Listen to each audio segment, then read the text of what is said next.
to take seats, because today's topic is a topic I'll be treating for like 3 days. Yes, it's a topic that can't be rushed. I'll be taking it bit by bit as we progress on this program. Yeah, I would maybe during the course of the program I'll be giving updates on some certain issues that came up, and the ones we've resolved and the ones that we are still working on yet to resolve. I'll be giving updates on them. Okay, Family Circle is a program where we talk about values, culture, and family development, irrespective of our religion or ethnic group. That is what Family Circle is all about for our listeners and viewers joining us for the very first time. That is what Family Circle is all about. We are here um, to fix those things that are not fixed or that are broken in our family relationship, as the case may be. So that is the essence of this program. That is the main focus of the program Family Circle. And our topic today is mother-in-law and daughter-in-law, or mother-in-law versus daughter-in-law. That's our topic today. It's a very technical topic that needs to be ironed or discussed technically. Yes, it's a very sensitive topic. Mother-in-law versus daughter-in-law. Especially Africa, we usually have issues with this, either the mother-in-law or the daughter-in-law. Yes, we are going to be discussing and throwing more lights on this topic, and we believe God will help us for those having issues with this topic, either their mother-in-law or mother-in-law having issues with their daughter-in-law. Now I'll be defining who a mother-in-law is. A mother-in-law is the mother of one's spouse. A mother-in-law is the mother of one's spouse.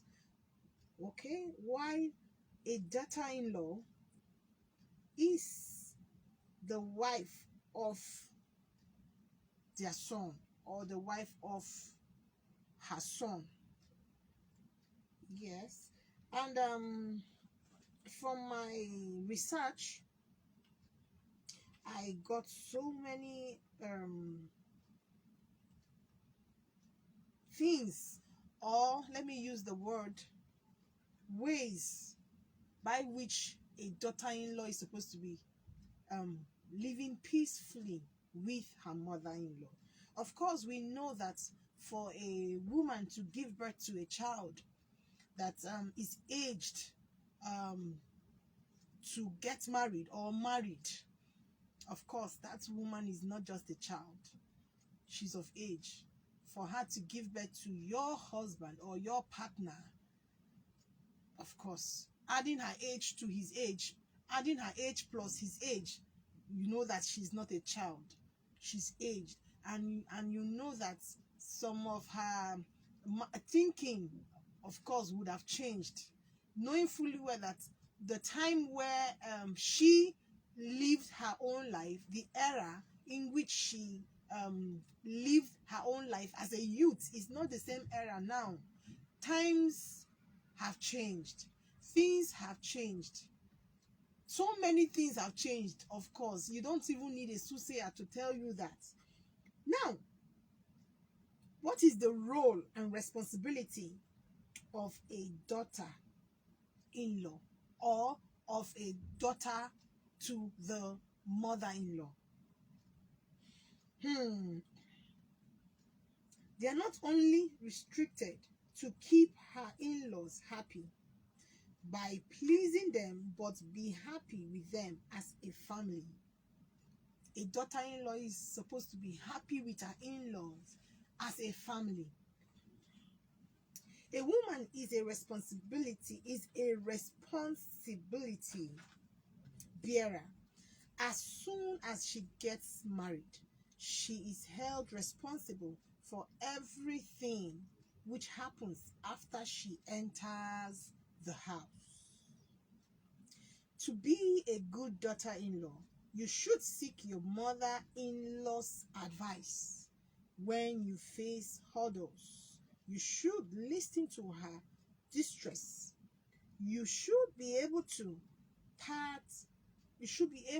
be part of her happiness and sorrows, as if there is any. And finally, you should believe that a mother-in-law can be the best part of her daughter-in-law. Respect. Respect. Giving is respect, and respect given is respect. And now I know of some persons who have serious issues with their mother-in-law. And I'm just trying to imagine how possible is that for you to have an issue with your mother-in-law. Now, get me clearly, I am not in support of those mother-in-law that try to frustrate their daughter-in-laws. But before a mother would want to frustrate the wife of her son, that wife must have done something very, very very strong. I don't want to use a harsh word because I'm on air, to her mother-in-law or to her son. Now, for a mother-in-law to confront a daughter-in-law directly, it means that something must have gone wrong somewhere. You know why? Because if that mother-in-law actually accepted you to be her daughter-in-law before you were married or before you got married, of course the son would have taken you to see his mother and father or family, as the case may be, and the woman agreed for you guys to get married. Now all of a sudden, after marriage, you tend to want to start dealing with her, and you think that will go well, forgetting that someday you yourself will become someone's mother-in-law. What goes around comes around. Now, I keep asking myself, how possible is it for someone to have so much hatred for her mother-in-law?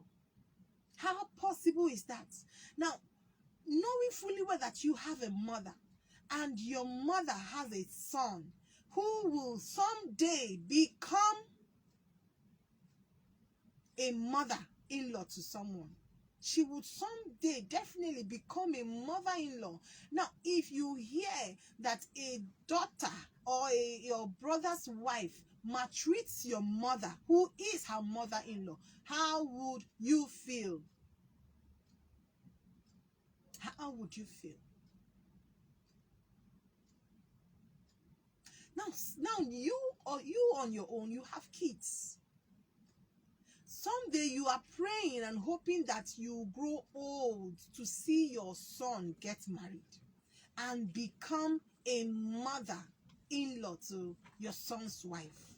Now, if you maltreat your mother-in-law, how do you think your son's wife will react to you? Don't forget the law of karma. It's there. It's actually there. Most people tend to want to do some certain things and think they will get away with it. I know of a young girl who had issues with her mother-in-law because the mother came visiting, and then she the son would tell her to ask the mother what she would eat. And then if the mother say, maybe for instance, she wants to eat pounded yam and vegetable soup, then the lady will take offense that that is not actually what she wants